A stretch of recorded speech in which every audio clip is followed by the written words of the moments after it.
Hey everyone, I'm Eric Rochow and this is Real World Green, a show about practical things you can do to reduce your impact on the earth. Today, another really simple one.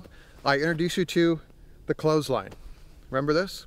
Take your wet clothes, instead of putting them in your gas or electric dryer, put them out on the line. Let the sun dry your clothes. Lower your carbon emissions, lower your carbon footprint, save on your electric and gas bill. It's pretty simple. Even if it's cold out, like right now it's about 40 degrees, if it's above freezing, your clothes will dry. And if you find your towels are a little kind of stiff, just take them and throw them in the dryer for about 5 minutes. It'll just fluff them up. And it's a beautiful thing.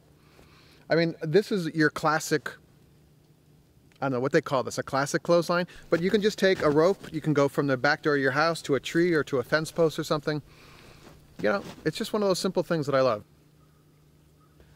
Okay, that's Real World Green for this week. Tell your friends about the show, send us emails, and make it a great day, all right? I'll see you later.